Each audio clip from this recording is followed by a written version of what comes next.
শোনো একটি মুজিবরের থেকে লক্ষ মুজিবরের কণ্ঠ স্বরের ধ্বনি প্রতিধ্বনি আকাশে বাতাসে ওঠে রনি। বাংলাদেশ আমার বাংলাদেশ, বাংলাদেশ আমার বাংলাদেশ। শোনো একটি মুজিবরের থেকে লক্ষ মুজিবরের কণ্ঠ স্বরের ধ্বনি প্রতিধ্বনি আকাশে বাতাসে ওঠে রনি।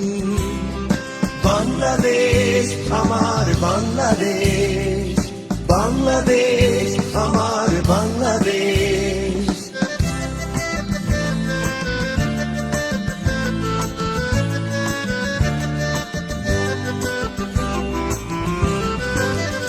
সেই সবুজের বুক চেরা মেঠো পথে আবার যে যাব ফিরে আমার।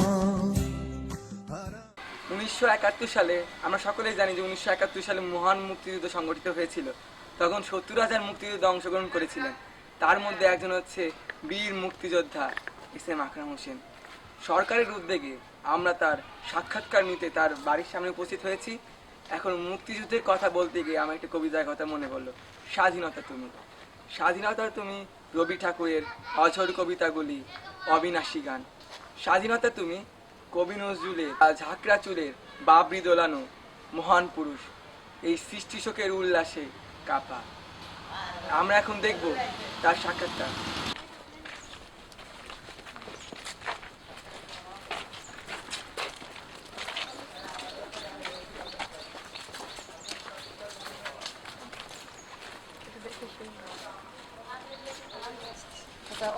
কোনটা অফেন করো কোনটা কার কাছে কিয়াম কিয়াম কোনটা কার কাছে কোনটা কার কাছে দুইটা মনে আছে আইদুলের তো ফোন আছে না আইদুলের তো দিলে ফোন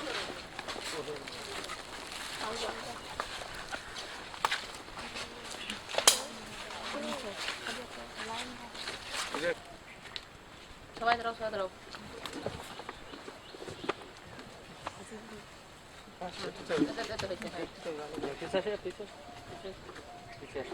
বঙ্গবন্ধু শেখ মুজিবুর রহমানকে আপনি, তাহলে আপনি একটু আপনার অনুমতি ব্যক্ত করুন। বিসমিল্লাহির রহমানির রহিম।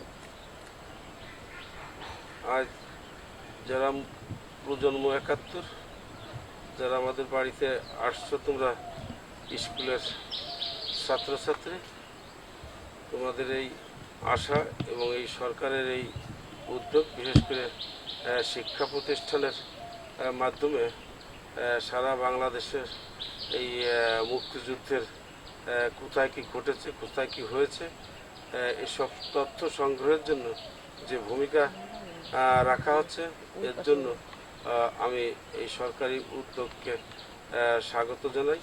আমরা যারা মহান স্বাধীনতা যুদ্ধে অংশগ্রহণ করেছি, আমি একজন বীর মুক্তিযোদ্ধা।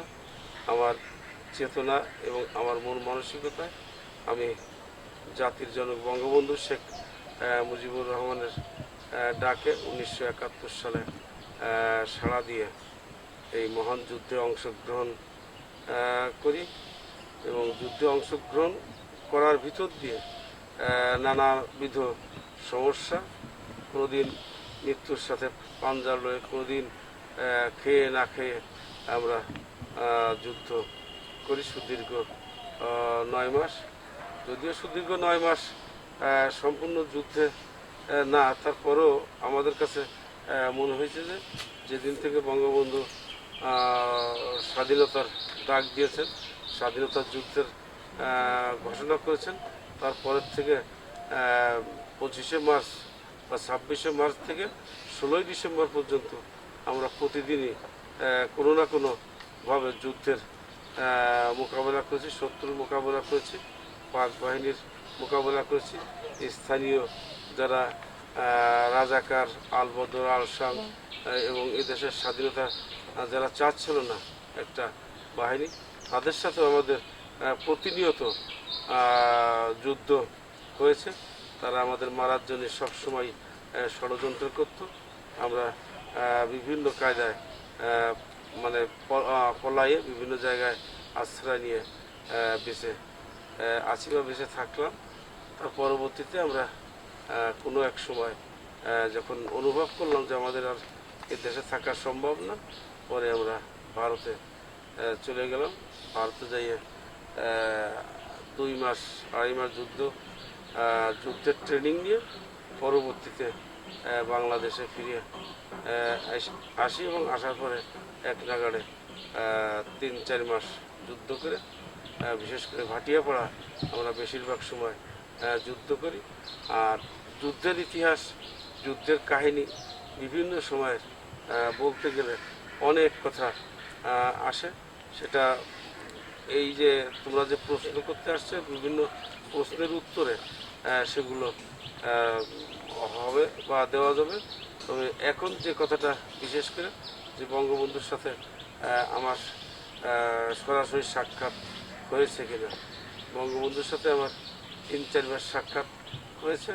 3-4টে মিটিংয়ে জনসভায় তার ভাষণ শুনেছি, তার বক্তব্য শুনেছি এবং বিশেষ করে বঙ্গবন্ধুর বাড়িতে ধানমন্ডি 32 নম্বরে 1969 সালে আমরা আলফলাঙ্গা থেকে কয়েকজন ওনার কাছে গিয়েছিলাম। কারণ যে নির্বাচন হবে ওই নির্বাচনে মনোনয়ন চাওয়ার জন্য আমরা গিয়েছিলাম, যে মনোনয়ন কাকে দেওয়া যায় বা কাকে দিলে ভালো হবে, এই প্রস্তাব নিয়ে বঙ্গবন্ধুর কাছে 1969 সালে গিয়েছিলাম। কারণ সেদিন তো আর আমরা এরকম ভাবি নাই, আর এর প্রতি বুঝিও নাই যে এই দিন তারিখ মনে রাখবো। কারণ মনে রাখার মতো হয়তো বা ছিল, কিন্তু আসলে এইগুলো মনে রাখা কঠিন। কারণ সে সময় ভাবতে পারিনি যে এরকম এই দিনগুলো আমাদের জন্য পরবর্তী জীবনে একটা হবে, মানে দরকারি হবে। এটা আমরা তো সে সময় এত অনুভব করতে পারি, যার জন্য দিন তারিখ আমার সঠিক মনে নেই। তবে সময় বা ওই কোন সময় থেকে কোন সময় বা এই ধরনের কিছু মনে আছে, সেগুলো ধারাবাহিকভাবে বলতে পারবো, কিন্তু সঠিক তারিখ বলা একটু কঠিন হবে। আমরা তো জানি যে বঙ্গবন্ধু অনেক ভাষণ দিয়েছিলেন, সেই ভাষণ কি আপনি কখনো সামনে সামনে শুনেছেন? হ্যাঁ, শুনেছি। তাহলে সেই সময় আপনার অনুভূতি কেমন ছিল? সে সময় আমরা তোমাদের চেয়ে আর একটু বড় ছিলাম, কারণ তোমরা এখন ক্লাস 7-এর ছাত্র। সে সময় আমি ম্যাট্রিক পাস করি। তার মানে সে সময় আমাদের মানে বাংলা কথা যেটা যৌবন এবং স্বাধীন চেতনা এবং আমাদের যে চিন্তা চেতনা, আমরা তখন মানে হিংস্র বাঘের মতো আমাদের মন মানসিকতা ছিল যে আমাদের দেশ স্বাধীন করতে হবে। এদেশে জামাত, শিবির, পাকিস্তানি যারা আছে, যারা আলবদর রাজাকার আছে, তাদের যদি আমরা প্রতিহত করতে না পারি, এদেশের থেকে বিতাড়িত করতে না পারি, যেহেতু বঙ্গবন্ধু স্বাধীনতার ডাক দেবে বা দিচ্ছে, সে তাহলে আমরা তাদের সাথে আমরা টিকে থাকতে পারবো না, আমরা মারা যাব। অতএব আমাদের তাদের বিপক্ষে টিকে থাকতে হলে আমাদের যুদ্ধ ছাড়া কোনো অবস্থান নয়, যুদ্ধ আমাদের করতে হবে। তাই জীবনকে বাজি রেখে আমরা যুদ্ধের জন্য বিভিন্ন রকমের প্রস্তুত হই। এবং বঙ্গবন্ধু তার ভাষণে বলেছে যে তিনি যদি হুকুম দিতে নাও পারেন, তাহলে যার যা আছে তাই নিয়ে শত্রু। তৎকালীন বাংলাদেশি প্রধানমন্ত্রী ছিলেন হচ্ছে শেরে বাংলা আবুল কাশেম ফজলুল হক, এবং শ্রমমন্ত্রী ছিলেন হচ্ছে হোসেন শহীদ সোহরাওয়ার্দী। তখন তাদের গোপালগঞ্জে আগমনী উপলক্ষে বঙ্গবন্ধু শেখ মুজিবুর রহমান স্বেচ্ছাসেবক লীগের নেতৃত্ব দেন। সেই বিষয়ে বঙ্গবন্ধু শেখ মুজিবুর ছিলেন হচ্ছে স্কুল ছাত্র থেকে একজন দক্ষ সংগঠক। এই বিষয়ে আপনার অভিমত কি? এই বিষয়ে আমার অভিমত, সে সময় আমিও তো ছাত্র না, মানে 1938 সাল, আর আমার জন্ম 1950-51-52, আমার ডেট অফ বার্থ 1951, 4/12-51 লগে আমার ডেট অফ বার্থ। এখন সে জায়গায় আমাদের তোমাদের চেয়েও আমরা মানে জন্মগ্রহণই করি নাই। তবে যেটা শুনেছি বা যেটা জেনেছি বঙ্গবন্ধু একজন মানে ক্ষণজন্ম পুরুষ। সে জন্ম গ্রহণের পরের থেকে স্কুল থেকে আরম্ভ করে সে যেখানে যে অবস্থায় গেছে তার ভিতর মানে আল্লাহর কিছু ঐশ্বরিক কথা, ঐশ্বরিক শক্তি, ঐশ্বরিক চিন্তা চেতনা তার ভিতরে ছিল এবং সে সেগুলো নিজে বুঝেই হোক এবং তার পারিবারিক সূত্রেই হোক বা যে কোনোভাবেই হোক যে চিন্তা চেতনা ছিল এটা অভাবনীয়। চিন্তা করা যায় না যে একটা স্কুল ছাত্র তার ভিতরে যে মন মানসিকতা এবং একটা দেশ বা একটা জাতি পৃথিবীর বুকে কী করে মাথা উঁচু করে দাঁড়াবে এই চিন্তা চেতনা সে সময় তার ভিতর থাকা মানে আসলে একটা অসাধারণ চিন্তা চেতনার ব্যাপার। এবং বঙ্গবন্ধু যে ওই চেতনার মানুষ হবে এটা সেই সময় থেকেই কিছু কিছু ভাবধারায় মানে সেই সময়ের যারা সচেতন ব্যক্তিত্ব তারা অনুভব করতো যে এই ছেলে একদিন দেশের বৃহৎ রাজনৈতিক অঙ্গনে একটা কিছু হবে এবং দেশকে বিশেষ করে পাকিস্তান আর পূর্ব পাকিস্তান আর পশ্চিম পাকিস্তান এর একটা অবস্থান থেকে তারা একটা আলাদা চিন্তা চেতনা তার ভিতর আছে যা দিয়ে সে এগিয়ে নিতে পারবে এরকম একটা মন মানসিকতা তার ভিতর ছিল বা আছে।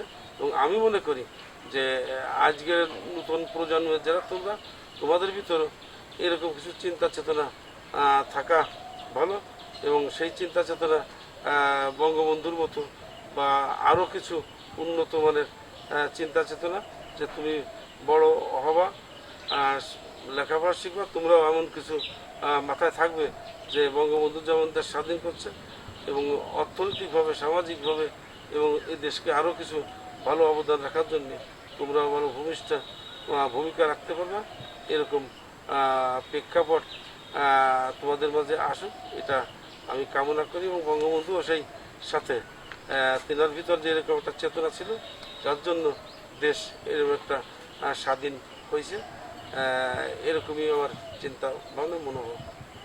19 বছর বয়সে বঙ্গবন্ধু শেখ মুজিবুর রহমান হোসেন শহীদ সোহরাওয়ার্দীর অনুপ্রেরণায় রাজনীতিতে যোগদান করেন এবং 23 বছর বয়সে তিনি প্রাদেশিক মুসলিম লীগের কাউন্সিলের সদস্য হন।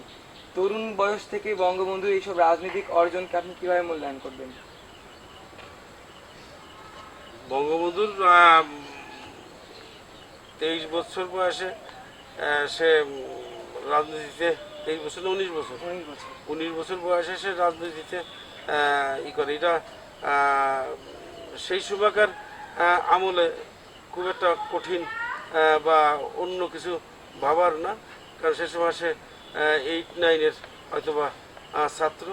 আমরাও এই স্কুলে বা এখানে যে সময় লেখাপড়া করছি সে সময় 8 থেকে 9 থেকে আমরা এই বঙ্গবন্ধু সম্পর্কে সোহরাওয়ার্দী সম্পর্কে একে ফজলুল হক সম্পর্কে আমরা অনেক কথা শুনেছি এবং আমরাও তখন মনে করতাম যে এরা যে রাজনীতি করে আমরাও এদের মতো রাজনীতি করবো। তখন আমরাও স্কুলের ছাত্র ক্লাস 7-8-এর ছাত্র আর 68-এ 9-এ আমি ম্যাট্রিক পাশ করি। অর্থাৎ তার আগের যে চিন্তা চেতনা এটা একটা ইয়ং বা একজন স্বাধীন চেতা অথবা একটা স্টুডেন্টের ভিতর থাকতেই পারে যে আমি বড় হয়ে এই করব বা স্কুল লাইফে তোমাদেরও ভিতরেও থাকতে পারে যে তোমরা খেলাধুলা গান বাজনা ভালো ফুটবল প্লেয়ার এরকম এক একজনের একটা চিন্তাভাবনা থাকতে পারে। সেই হিসেবে বঙ্গবন্ধুর চিন্তাভাবনা ছিল যে আমি বড় হয়ে রাজনীতি করব। এটা তার এই অনুপ্রেরণা তার এই জীবন থেকে আমরাও নতুনভাবে শিক্ষা নিতে পারি যে আমরা যারা এই প্রজন্মের আমরাও আগামীতে নতুন অনেক কিছু ভাববো এবং অনেক কিছু করব যেটা মানে মরেও অমর হয়ে থাকার মতো মনে হয়। যেমন বঙ্গবন্ধু শেরে বাংলা একে ফজলুল হক এরা যেটা দেশের জন্য জাতির জন্য করে গেছে তারা মারা গেছে। পৃথিবী যতদিন থাকবে বই পুস্তক বিভিন্ন জায়গায় এদের নাম থাকবে যে দেশ স্বাধীনতার সময় কার ডাকে সাড়া দিয়ে দেশ স্বাধীন হয়েছিল। এই কথাগুলো প্রত্যেকটা বই পুস্তকে বা স্কুলের, কলেজের এবং বাংলাদেশের যে পুস্তকের যে ইয়ে থাকে, যে বাংলা একাডেমি, এই সমস্ত জায়গায় এই তথ্যগুলো থাকবে। 23 বছর বয়সে বঙ্গবন্ধু শেখ মুজিবুর রহমান নবগঠিত আওয়ামী মুসলিম লীগের সাধারণ সম্পাদক এবং 33 বছর এবং 34 বছর বয়সে তিনি এর সংসদ সদস্য হিসেবে নির্বাচিত হন। অল্প বয়সে বঙ্গবন্ধু শেখ মুজিবুর রহমানের এরকম রাজনৈতিক উত্থানকে আপনি কীভাবে মূল্যায়ন করবেন? এবং সবার জীবনে তো এভাবে উত্থান হয় না রাজনীতিতে। সবার জীবনে উত্থান হয় না, সবাই রাজনীতি আন্তরিকতার সাথে, সবার একটা সদিচ্ছা থাকতে হবে। এখন যার সদিচ্ছা আছে, যে সেটাকে মনে প্রাণে ভালোবাসছে, সে জানছে যে বাংলাদেশ আরে পাকিস্তান, আমরা পূর্ব পাকিস্তান আর পশ্চিম পাকিস্তান, এই দুটো প্রদেশ মিলে একটা দেশ পাকিস্তান। তা বিশ্বের দরবারে এই পূর্ব পাকিস্তান আর পশ্চিম পাকিস্তান শাসন করত পশ্চিম পাকিস্তান, তারা শাসন করতো আমাদের পূর্ব পাকিস্তানকে। তারা অর্থনৈতিক বৈষম্য, বিভিন্ন রকমের বৈষম্য তাদের চেয়ে আমাদের পর বেশি হতো। সেই সময়কার আমলে তোমরা জানো না, আমরা সেই সময়কার আমলে সেই জায়গা কাগজের দিচ্ছে বিক্রি হতো 4 আনা 6 আনার, আমাদের জায়গায় বিক্রি হতো 10 আনা 12 আনা এক দিচ্ছে কাগজ। সেই সময়কার আমলে আমরা স্লোগান দিছি, আমরা এই করছি যে 6 আনা করে সে 4 আনা সে জায়গায় কাগজ, আর আমাদের জায়গা 10 আনা কাগজ। বাংলাদেশে চাইলে তো বাংলাদেশের চাল সে জায়গায় নিয়ে, সে জায়গায় চালের দাম কম, আমাদের দেশে বেশি। এরকম বিভিন্ন রকমের মানে একটা বৈষম্য সৃষ্টি হওয়ার কারণে এই দেশ স্বাধীনতা জন্য এবং বঙ্গবন্ধু এই সমস্ত বৈষম্য দেখেই যে আমাদের দেশের লোকজন না খেয়ে থাকবে, না পড়ে থাকবে, লেখাপড়া না শিখে থাকবে, চাকরিতে সুযোগ সুবিধা পাবে না, আর এটা তারা বেশি ভোগ দখল করবে, তারা বেশি নেবে, এইটা হতে দেওয়া যায় না। এর জন্যে তার ভিতর সেই সময় থেকে একটা চিন্তা চেতনা যে আমি এই দেশের জন্য কাজ করব, এই দেশের জন্য বিভিন্ন রকমের রাজনৈতিক ভূমিকা রাখবো, যাতে ওই পশ্চিম পাকিস্তান আর পূর্ব পাকিস্তান কোনো বৈষম্য না থাকে। আমরা আমাদের দেশকে, বিশেষ করে বাংলাদেশকে সেই একটা ভাবধারায় পৌঁছে দেব, এরকম একটা মন মানসিকতা বঙ্গবন্ধুর ভিতর ছিল বলে দেখেই তিনি এতদূর আগায় যেতে পারছেন। 1971 সালে 7ই মার্চের ভাষণে বঙ্গবন্ধু রেসকোর্স ময়দানে বলেছিলেন যে ঘরে ঘরে দুর্গ গড়ে তোলো এবং তোমাদের যা কিছু আছে তাই নিয়ে শত্রু মোকাবেলা করতে হবে, এবং বলেছিলেন যে আজ থেকে ট্যাক্স দেওয়া সব বন্ধ, কেউ ট্যাক্স দেবে না। এবং এবারের সংগ্রাম, এবার আমাদের মুক্তির সংগ্রাম, এবারের সংগ্রাম স্বাধীনতার সংগ্রাম, এটি আপনাকে কিভাবে আন্দোলিত করে এবং মুক্তিযুদ্ধ তৈরি করতে, মুক্তিযুদ্ধ সৃষ্টি করতে বা সংগঠিত করতে এটি কিভাবে মানুষকে আন্দোলিত করেছিল এবং আপনার মধ্যে কিভাবে অনুভূতি সৃষ্টি করেছিল বলে আপনি মনে করেন? আমি 1971 সালে আমি কলেজে পড়ি, বলমারি কলেজে, কারণ 69-70-এর নির্বাচন এগুলো আমরা করেছি। করার পরে 71-এ যখন স্বাধীনতার অবস্থান তৈরি হচ্ছিল, কারণ পাকিস্তান তারা আমাদেরকে কোনো রকমেরই মেনে নিতে পারছিল না। নির্বাচনে বঙ্গবন্ধু 168টি সিট পায়, 300 তখন 200 সিট ছিল মনে হয়, আর তারা কম সিট পায়।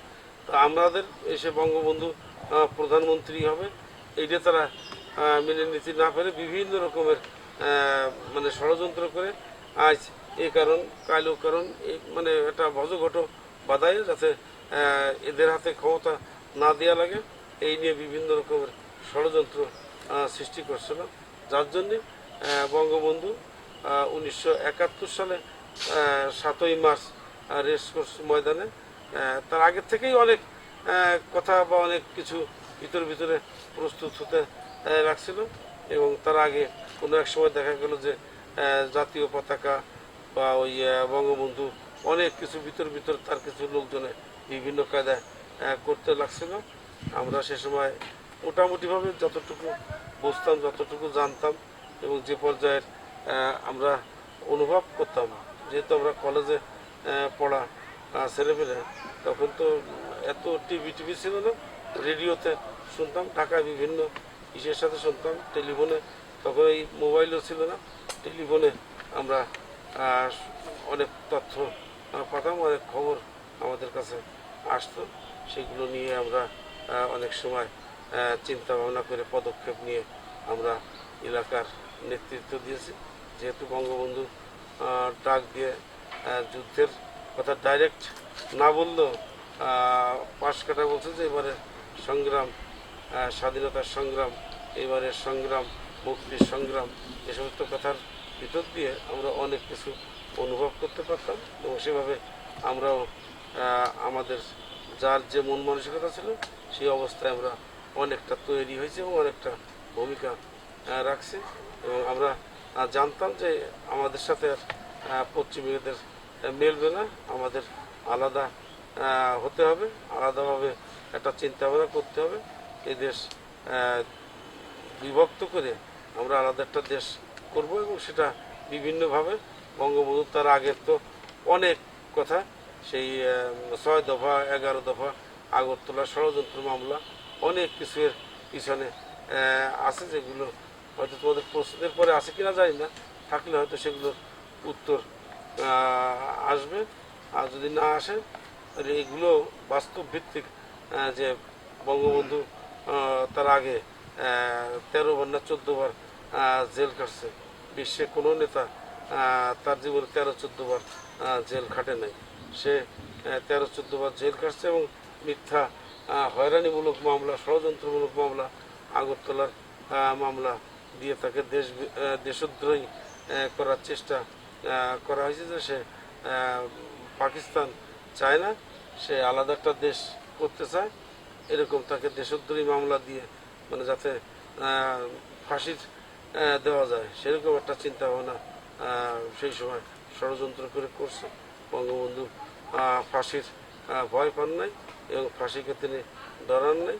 তিনি মানে ওই যে কণ্ঠে, বজ্র কণ্ঠে বলছে যে আমি ফাঁসির ভয় পাই না, জেলে যদি জাতিয়ে যাব, মৃত্যু যদি হবে, তবু আমি ওই কারো চোখ রাঙানোর খাতির খাই না, কারো কাছে নত হতে চাই না। আমি বাঙালিদের নিয়ে জীবন সংগ্রাম করব, লড়াই করব, তাতে যদি এই জনগণের পক্ষ হইতে বলিতেছি যে আজ থেকে এই পাকিস্তানের এই পূর্বাঞ্চলীয় এই দেশ পূর্ব পাকিস্তান নাম থেকে বহিষ্কার করে আজ থেকে এই দেশটির নাম হবে বাংলাদেশ।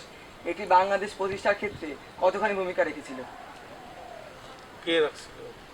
মানে আমি বলেছি যে বঙ্গবন্ধু শেখ মুজিবুর রহমান বলেছিল যে আমি জনগণের পক্ষ হইতে বলিতেছি যে আজ থেকে পাকিস্তানের এই পূর্বাঞ্চলীয় অঞ্চল পূর্ব পাকিস্তান নাম বহিষ্কার করে বাংলাদেশ নাম ধারণ করবে। এই বাংলাদেশ প্রতিষ্ঠার ক্ষেত্রে এটি কতখানি ভূমিকা রেখেছিল?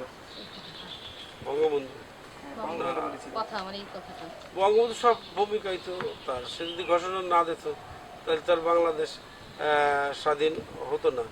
এবং তিনি প্রথম ঘোষণা দিয়েছেন যে এবারের সংগ্রাম মুক্তির সংগ্রাম, এবারের সংগ্রাম স্বাধীনতার সংগ্রাম, আমি যদি হুকুম দিতে নাও পারি, তোমাদের যার যা কিছু আছে তাই নিয়ে শত্রুর মোকাবেলা করবা এবং এদেশ থেকে পাকিস্তানিদের তাড়াবা, আমরা বাংলাদেশ স্বাধীন করব। এবং স্বাধীনতার ডাক সরাসরি 26শে মার্চ বঙ্গবন্ধু স্বাধীনতার ডাক দিয়েই পরপরই তাকে জেলে নিয়ে যায়, এক নাগাড়ে জেলে কারাগারে পাকিস্তানে রাখে। সেখান থেকে রাখার পর দেশ স্বাধীন হওয়ার পরে বঙ্গবন্ধুরে এক পর্যায়ে তারা ছাড়ে। বঙ্গবন্ধু লন্ডন, তারপরে ভারত, তারপরে বাংলাদেশে আসে। তো এটা তো বঙ্গবন্ধুর ডাকেই সাড়া দিয়ে আমরাও শত্রুর বিরুদ্ধে যুদ্ধ করি বাংলাদেশের হয়ে, এবং পাকিস্তান বাংলাদেশ তখন যুদ্ধ হয়। ভারত আমাদের মৈত্রী দেশ হিসেবে, পার্শ্ববর্তী দেশ হিসেবে অস্ত্র দিয়ে বিভিন্ন রকমের সহযোগিতা করে। তারপরে ভুটান, নেপাল, এরা স্বীকৃতি দেয়, পরে ভারত, পরে বিশ্বের অনেক দেশে স্বীকৃতি দেয়, যার ফলশ্রুতিতে আমরা এই বাংলাদেশ পেয়েছি। বাংলাদেশের জন্য অনেক অনেক ভূমিকা রেখেছে। 1971 সালে 23শে মার্চ ছিল পাকিস্তান দিবস। এদিন বঙ্গবন্ধু শেখ মুজিবুর রহমানের 8 দেশের সরকারি ও বেসরকারি অফিসে পাকিস্তানি পতাকার বদলে বাংলাদেশের স্বাধীন বাংলাদেশের মানচিত্র খচিত পতাকা উত্তোলন করা হয়। বঙ্গবন্ধুর বাসভবন ধানমন্ডির 32 নম্বর বাড়িতে তিনি বাংলাদেশের পতাকা উত্তোলন করেন এবং মার্চ পাশে ছাত্র জনতা সালাম গ্রহণ করে। বঙ্গবন্ধু শেখ মুজিবুর রহমান নিজ গাড়িতে স্বাধীন বাংলাদেশের পতাকা উড়িয়ে ইয়াহিয়া খানের সাথে আলোচনা করতে যান। বঙ্গবন্ধুর এই দৃঢ় প্রতিজ্ঞা আপনাকে কতখানি টানান্বিত করে? আমরা তো সে সময় বা সবই বুঝতাম বা সবই অনুভব করতাম। বঙ্গবন্ধু যে ভূমিকা নিলেন এবং ইয়া খান, তারপরে জুলফিকার আলী ভুট্টো, পাকিস্তানি যারা, তারা একটা ষড়যন্ত্র করতেছিল যে তারা আসলে এই দেশ ছাড়বে না, স্বাধীনতা তারা দেবে না। তারা ওই সময় কিল করে, মানে সময় লাগাইয়ে মানে পাকিস্তান থেকে অস্ত্র, সৈন্য এইসব আইনে যাতে স্বাধীন না হয় সেরকম একটা ভূমিকা রাখার জন্য এরকম একটা পদক্ষেপ নিয়েছিলেন। এবং বঙ্গবন্ধু জানে যে আমি যদি যাচ্ছি আমার ফিরে নাও আসতে পারি, অর্থাৎ তিনি সমস্ত প্রক্রিয়া বা সমস্ত যা তার যেখানে যেভাবে বলা সেইভাবে তিনি বলে দেশ যাতে স্বাধীন হয় এবং সঠিকভাবে নেতৃত্ব দিয়েছেন। এবং তার নেতৃত্বেই আমরা যে তোমরা নিশ্চয়ই জানো বা বুঝতেছো যে 17 মিনিট বক্তব্যের ভিতর বাংলাদেশ স্বাধীন হওয়ার যত কিছু কথা আছে বিভিন্ন আকার ইঙ্গিতে তিনি সেগুলো বলে গেছেন। উনি 18 বছর বয়সে জেলে যান, কারাবরণ করেন। তিনি আরও 18 বার বাংলাদেশের স্বাধীনতার জন্য আরও 18 বার জেলে যান। তিনি 4682 দিন জেলে কাটান। হিসেব করলে দেখা যায় প্রায় 13 বছর তিনি জেলে ছিলেন। এই দৃঢ় প্রতিজ্ঞা আপনি কীভাবে মূল্যায়ন করবেন? দৃঢ় প্রতিজ্ঞ মূল্যায়নের এখন যে সময় কমার কথা তো একের পর এক পড়ে। এখন এটা তো আমরা মূল্যায়ন এভাবেই করি যে একজন স্বাধীন চেতা এবং তার চিন্তা চেতনা এমন যে তিনি কারো কাছে নত করবেন না এবং তিনি মানে নিজেকে এমনভাবে প্রতিষ্ঠিত এবং এমনভাবে বলছেন যে পাকিস্তানিরা আমাদের বিভিন্ন রকমের নির্যাতন করবে, অর্থাৎ তাদের নির্যাতনের শিকার হওয়া যাবে না। আমাদের দেশ স্বাধীন করতে হবে, আমাদের দেশ থেকে তাদের দেশের দূরত্ব 1400 মাইল, অর্থাৎ তাদের দ্বারা আমরা নিয়ন্ত্রিত শাসিত হব না। আমরা যে করেই হোক আমাদের দেশ আমরা আলাদাভাবে করব এবং সেভাবে দেশ গঠনের জন্য মানুষ মানে স্বাধীন চেতা মানুষ তৈরি করার জন্য, মুক্তিযুদ্ধ চেতনার মানুষ তৈরি করার জন্য তিনি বিভিন্ন রকমের কথাবার্তা কাজ করে তিনি ভূমিকা রাখছেন। এবং এটাই আমরা মনে করি যে সে সেই সময়কার সময় সঠিক সিদ্ধান্ত নিয়ে দেশ স্বাধীনের জন্য বলিষ্ঠ ভূমিকা রেখেছেন। স্যার, আমি আপনার কাছে কিছু প্রশ্ন করতে চাই। মুক্তিযুদ্ধের সময় আপনার বয়স কত ছিল? বয়স 18-17 এরকম। আপনি কোন সেক্টরে মুক্তিযুদ্ধ করেছিলেন? আমরা আমাদের এই সেক্টরে 8 নম্বর সেক্টরে আমরা করেছি। আর ভারত থেকে আসার পথে 3-4 দিন আমরা যুদ্ধ করেছি। আমার সাথে 106 জন আমরা মুক্তি বাহিনী ছিলাম না, আমরা ছিলাম মুজিব বাহিনী। আমরা 106 জন মুজিব বাহিনীর ছিলাম। তার ভিতর ভারতের বাংলাদেশে আসার পরে 2 দিন 3 দিন আমরা যুদ্ধ করি এবং 3 দিন আমরা না খেয়ে থাকি। তারপরে ওই কোনো এক বাড়ি যেয়ে কিছু খাবার চাই, তারা আমাদের কিছু খাবার দিতে পারে না। তখন একটা মহিলা একটা বাটিতে করে সেটি চাউল এনে দিয়েছিল। আমরা এক মুঠ করে সেই চাউল খাওয়া আরম্ভ করছিলাম। শেষ পর্যন্ত তাদের ঘরের চাউলও ফুরা গেছিলো, দামা ভরে গেছিলো। আমরা 106 জন মুক্তিযোদ্ধা 3-4 দিন না খাওয়া সে চাউল খেয়েই এক দামা চাউলই আমরা খেয়ে শেষ করে ফেলছিলাম ই করে। তো ওই জায়গায় আমরা ওই চাউল খেয়ে এক বাড়িতে এক জায়গায় একটু আশ্রয় নিলাম। আশ্রয় নেওয়ার পরে দেখা গেল যে চারপাশ দিয়ে ওই জায়গার পিস কমিটি, শান্তি বাহিনী, তারপরে নকশাল, রাজাকার, আল বদর, আলসাল, এরা এসে আমাদের ঘিরে ফেলে। ওই জায়গায় আমরা 2 দিন পর্যন্ত যুদ্ধ করি। তো 2 দিন পর্যন্ত যুদ্ধ করার পরে এক পর্যায়ের পাক বাহিনীর যে তাদের সাথে আমরা তখন আমাদেরও সিনিয়র যারা ছিল তাদের সাথে তাদের চুক্তি হয়, কথাবার্তা হয় যে তারা আমাদের মারবে না, ছেড়ে দেবে, আমরা ও তাদের মারবো না, মানে একটা মানে সম্পর্ক হয়। তা আমাদের সিনিয়র যারা এই সম্পর্ক করে বা ই করতেছিল, আমি বলছিলাম যে আমি এই সম্পর্ক বা এই কথা আমি মানি না। আমি ভারতের থেকে ট্রেনিংয়ে যেটা শিখছি আমি সেইটা করবো, কারণ পারলি যুদ্ধ করবো, না পারলি পরে মারা যাবো, আর না পারলি পরে যদি আমি কোনো রকম পালায় বাঁচতে পারি তাও বাঁচবো, কিন্তু আমি সারেন্ডার করবো না। তখন আমি তাদের কাছে সারেন্ডার না করে আমি 5 কিলো বিল সাঁতরাইয়ে পাড়ি দিয়ে এক জায়গায় আসি এবং সেখানে এসে একটা বাড়ি রাত্রে থাকি। মনে হয় সেটা হিন্দু বাড়ি ছিল এবং এক হিন্দু বিটিও আমার একটু সহযোগিতা করছিল এবং রাত্রে একটা তেঁতুল গাছের তলায় সারা রাত মানে গভীর রাত পর্যন্ত কাটালাম। সে তেঁতুল গাছ তলা সাপের মতো ওই কেমন ঝিঝি পোকার ডাক, নানান ধরনের শব্দ, খুব ভয় পাচ্ছিলাম। তারপরেও ওই মহিলা রাত্রে আমার কিছু ওই পান্থা ভাত আর এনে খাবার দিয়েছিল, কারণ ওই যে বাড়ি যুদ্ধ করছিলাম সেই বাড়িও একটা পাতিলের ভিতর দেখলাম যে 2 দিন যুদ্ধ করছে, খাবার পাই না। তারপরে দেখলাম যে একটা পাতিলের ভিতর কিছু পান্থা ভাত আর কিছু আর একটা বাটিতে কলে মিশে চুলার ভিতরে কিছু কই মাছ আর ওই যে কাঁকড়া খায় হিন্দুরা, ওই কাঁকড়া ছিল, ওই সব দিয়েছি মোটামুটিভাবে ওই কাঁকড়াগুলো ফেলাই ওই কই মাছটা দিয়ে ভাত খাওয়ার। আর পরে এই জায়গায় এসে ওই 5 মাইল বিল সাঁতরাই, নদী সাঁতরাই ওই জায়গায় এসে ই করলাম, ওই বাড়ি উঠলাম।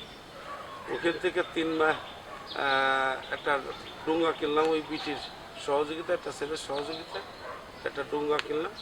ডোঙ্গা কিনে ওই ডোঙ্গা সারা রাত ডোঙ্গা বাইয়ে বাইয়ে আমি বুনোগাতি বাজারে দিক আসলাম। আমরা দেখাই দিল যে এই পথে গেলি করে আপনি ওই বুনোগাতি বাজার পাবেন। তা সে বুনোগাতি বাজারের দিক আগাতে লাগলাম। আগাইয়ে আসতে আসতে এমন এক জায়গায় আসলাম না, ডোঙ্গাটা আমার ওই তলে মাটিতে থেকে গেলাম, উপরে একটা আম গাছ পেলাম, সেই আম গাছের ডাল ধরিয়ে ওই আম গাছে উঠে মানে গামছা দিয়ে মাজা ফেঁচাই ওই জায়গায় রাত কাটালাম ঘুমায়। পথে আমার আরও 2-3 জায়গা দূরে 3 বিপদ হলো। এক জায়গায় ডোঙ্গা, রাত্রি ওই ঘুম আসে, ঘুমেতে কাটিয়ে পড়ে যায়, ওই বাবলা গাছের ডাল কাটিয়ে এই এ পাশে রাখি, যাতে ঘুম আসলে বেলা এরকম কাটিয়ে যায়, ওই কাটা ফুটে পেটে কাটা ফুটলে বেলায় যাতে আমার সজাগ হয়ে যায়, ঘুমাতে পারি না ই করে। তারপরে এক জায়গায় মনে করছে একটা তাল গাছ, সেই তাল গাছ ধরে রেখে দাঁড়াতে গেলাম। দাঁড়াতে গেলি ফেরা ওই শুকনো ডাকে ভেঙে পড়ে গেল। পড়ে যাওয়ার সাথে সাথে দেখে সে এইরকম একটা সাপ ওই তাল গাছের দিক বাইয়ে আসতেছে, সাপ বাড়ি মারতেছে, আবার ডোঙ্গা বুড়ে গেল। বুড়ে যাওয়ার পরে ওই ডোঙ্গা আবার খেঁচে উঠে বকি বাতাইয়ে কোনো রকমের আবার তাল গাছে উঠে সেই আবার ডোঙ্গা নিয়ে আসলাম। মানে 2-1 মিনিটের বা 5-10 মিনিটের এত ইতিহাস বলে শেষ করা যাবে না। তোমরা নতুন প্রজন্মের যদি এমনি বসে লেখো তাহলে হয়তো 1-2 ঘন্টা বসে বিভিন্ন সময়ের কাহিনী বলা যায়, সেগুলো তোমরা লিখে নিতে পারবা। তো এখন মুক্তিযোদ্ধা হিসাবে আমার অনুভূতি, আমার বাবাকেও মিলিটারিতে ধরে নিয়ে মেরে ফেলতে গেছিলো, আমাদের বাড়ি পরের একজন গুলি করে মেরে ফেলছিল এদিক শিরগ্রাম মতন এক জায়গায় নিয়ে, এবং আমাদের বাড়ির এই জায়গার এইখানতে এইটুকুর ভিতর হয়তো হবে, এই যে এই জায়গাটুকুর ভিতর 12 জন না 14 জন একসাথে লাইনে দাঁড়ায় গুলি করে মারে মিলিটারিতে ই করে। এবং আমাদের বাড়ি 3 বার মিলিটারিতে পড়াইছে, 3 বারই মোটামুটিভাবে আমাদের 4টে বোন ছিল, মা এরা বিভিন্ন জায়গায় দূরে জঙ্গলে বাগানে ওলায় জীবন বাঁচাইছেন এবং শেষবার আমার বাবারও ধরে নিয়ে মিলিটারিতে গুলি করে মারিয়ে ফেলবে, কয়েকজনের তার আগে মারিয়ে ফেলছে, আর ওনারও মারবে। সেই সময় ওনার কোমরে ইসের মিলিটারির ওই যে ম্যাগজিনে গুলি ছিল না, কোমরে তো গুলি বাড়ি করতে হয়, সেই সময় উনি কান্দে রাইফেল ধরে এরকম ছুড়িয়ে ফেলাই দিয়ে উনি নদীতে ফেলায় পড়ে চলে আসেন। মানে 3-4 দিন মানে যে মারছে বুকে টুকে তেল টেল দিয়ে ই করে। তখন আমি ভারতে আমিও যুদ্ধের জন্য দেশে রওনা হয়ে আসি। তো পথে এসে শুনলাম এই ঘটনা যে আমার পরিবারের কী করছে এবং আমাদের বাড়ি 2-3 বার উড়াইছে মিলিটারিতে, মানে একেবারে 3 বার, একবার পরপর 3 বার, মানে একবার এসে পড়ায় যায়, আবার কিছুদিন পর আবার আসে। মানে আমি মুক্তিযোদ্ধা ছিলাম দেখেই আমাদের বাড়ি 3-4 বার পড়েছে এবং আমাদের পুরো বাড়িটা এখান থেকে পর্যন্ত। সেই সময় টিনের ঘরওয়ালা বাড়ি খুব কম পাওয়া যেত, মানে আমাদের দেশের যে গরিবের সংখ্যা ছিল তাতে টিনের ঘরওয়ালা বাড়ি খুব কম পাওয়া যেত। দেখা গেল যে আমাদের বাড়ি 17-18টা টিনের ঘর ছিল, বড় বড় টিনের ঘর সব পড়াইয়ে আমাদের শেষ করেছে। আপনার উল্লেখযোগ্য কয়েকজন সহযোদ্ধার নাম বলুন। উল্লেখযোগ্য আমরা ভারতে যারা গেছি তার ভিতরে এখনই যে জালাল মাস্টার একজন আছে, ওই পতিয়ার একজন আছে, আমরা একসাথে যুদ্ধ মানে ভারত থেকে আমি আগে আসি, তারপরে যদি তারা আসে, কিন্তু তারা পরে আসে, একই দলের আমরা।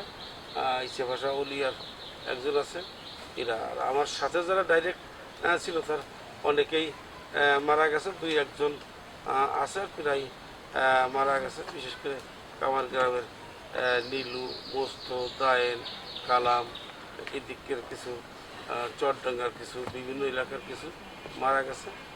আর আমাদের গ্রামে রোজ আক্তার মারা গেছে, এখন জালাল মাস্টার আছে, ওপলা বদিয়ার আছে, এই কয়েকজন আমরা আছি আর কি।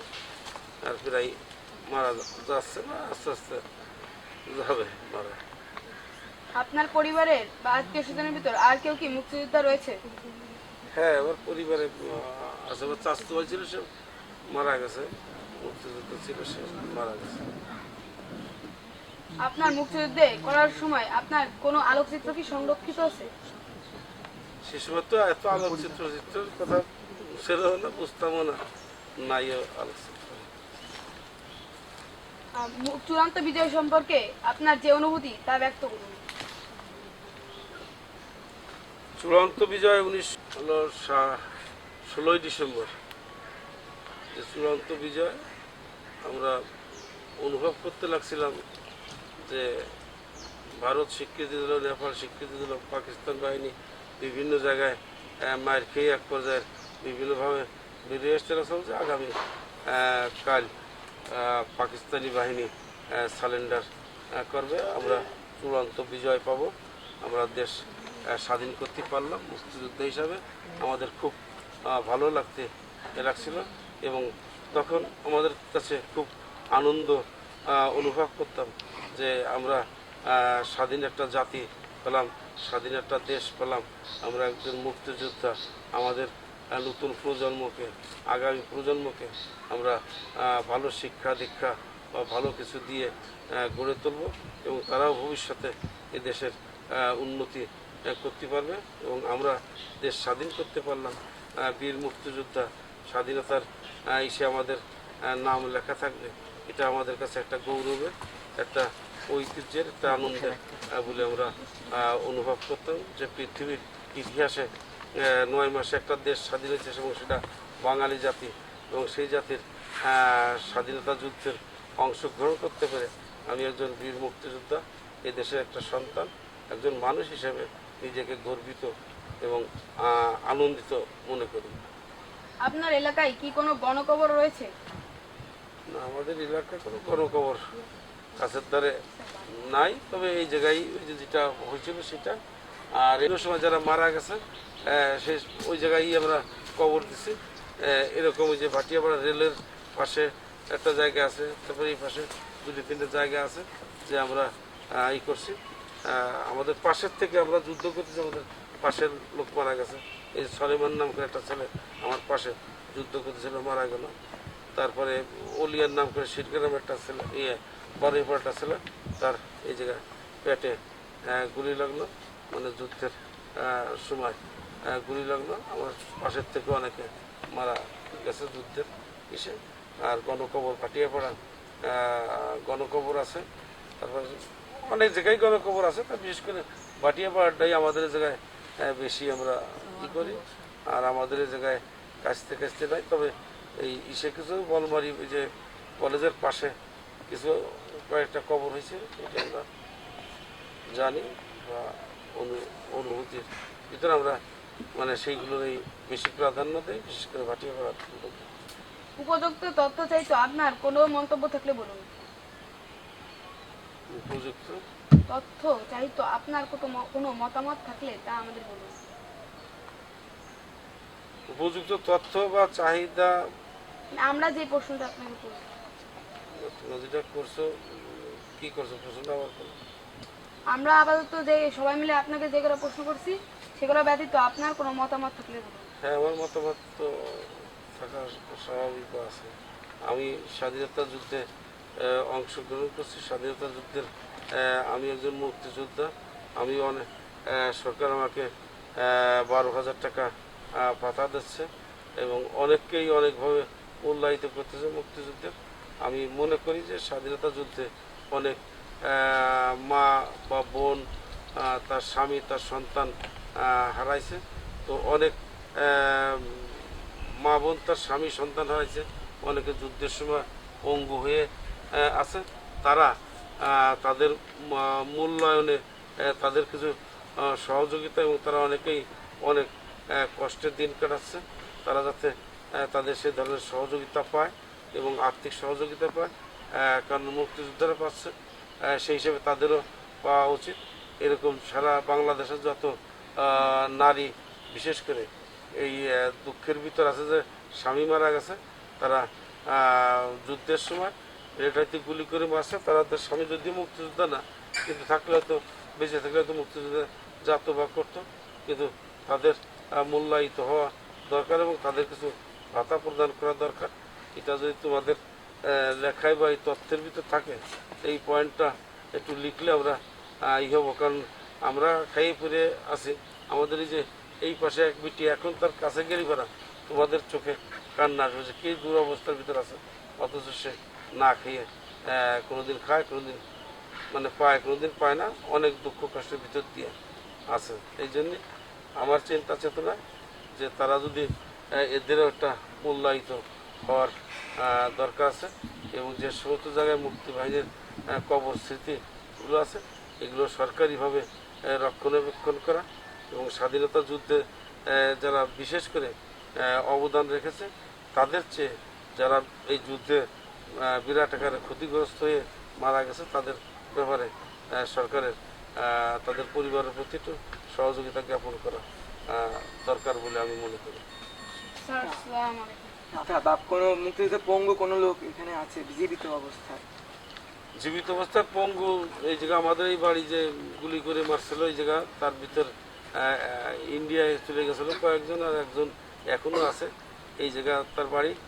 সে খোড়ায় খোড়ায় চলে, এই যে নকুল না কি যেন, হ্যাঁ এই যে একেবারে এই যে ওই যে অটল বক্সির উপেন বাগচি। উপেন লিখতেন না, এ এখনো খোড়ায় খোড়ায় হাঁটে এবং খোড়ায় খোড়ায় চলে। এ একজন আছে আর কয়েকজন ইন্ডিয়া চলে গেছে।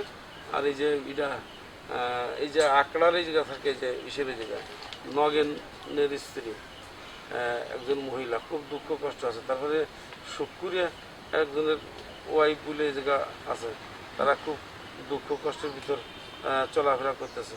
আমাদের বাড়ির থেকে একটা পুরুষ লোককে আমার বাপের সঙ্গে ধরে নিয়ে গেল, সে জায়গায় আছে, দেখা গেল যে তার স্ত্রীরা এখন মনে হয় রাখালতল না কোন জায়গায় আছে, তারা খুব দুঃখ কষ্টের ভিতর আছে। এদের একটু মানবিক দিক তাকায় সরকারিভাবে এদের কিছু মান্থলি একটা সহযোগিতা দিলে উপকৃত। যদিও তারা বয়স্ক অথবা বিধবা ভাতা সামান্য পায়, এতে একটা মানুষ জীবনযাপন করা কঠিন। আমাদের এলাকায় কি কোনো লোক আছে যে মুক্তিযুদ্ধে সর্বস্ব হারিয়ে ফেলেছে? এমন কোন লোক বা এমন কোন পরিবার যে মুক্তিযুদ্ধে সবকিছু সর্বোচ্চ মানে সবকিছু হারিয়ে ফেলেছে? সে সময় তো অনেকেই পরিবারই ছিল যে একেবারে সব কিছু হারাই ফেলছিল। এখন তো তারা খাইয়ে ফিরে আস্তে আস্তে ফিরে একটু একটু প্রতিষ্ঠিত হয়েছে বা একটু দাঁড়ায় খাড়ায় আছে। তবে এখন একেবারে ওরকম যে সব কিছু শেষে নিঃস্ব অবস্থায় জীবিত আছে এরকম নাই। তবে সেই সময় অনেকে ছিল, এখন একটু ইসের পরে আছে আর কি, মানে কোনো রকম চলতেছে, তবে খুবই না স্বাচ্ছন্দ্যে না। স্যার আমার কিছু প্রশ্ন।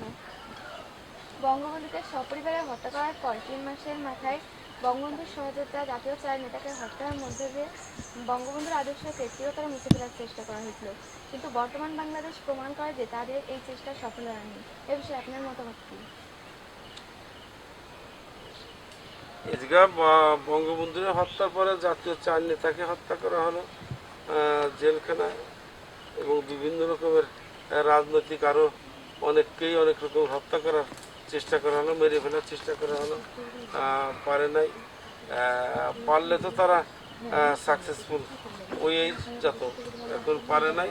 তবে বঙ্গবন্ধু জাতীয় 4 নেতাকে হত্যা করার জন্য তারা যে করছিল এটা তারা খুব একটা অমানসিক, কারণ জেলখানায় মারাটা এইভাবে ঠিক না। তো যেহেতু তারা যেটা করছে এটা আমরা খুব বিশেষ জঘন্যভাবে খারাপ তুলে জানি, এবং যারা মারছে বা যারা এই ইসের সাথে জড়িত তাদেরও আমরা ঘৃণা করি। আর আমরা মনে করি যে এইভাবে জেলখানায় কাউকে মারা ঠিক না। এটাই মোটামুটি আমাদের অনুভূতি বা আমাদের চিন্তা চেতনা, যে তারাও রাষ্ট্রীয়ভাবে বঙ্গবন্ধুর খুব ঘনিষ্ঠ সহচর ছিল। নজরুল ইসলাম, তাজউদ্দিন, কামরুল ইসলাম, মনসুর আহমেদ এরাও খুব বঙ্গবন্ধুর আপন লোক ছিল।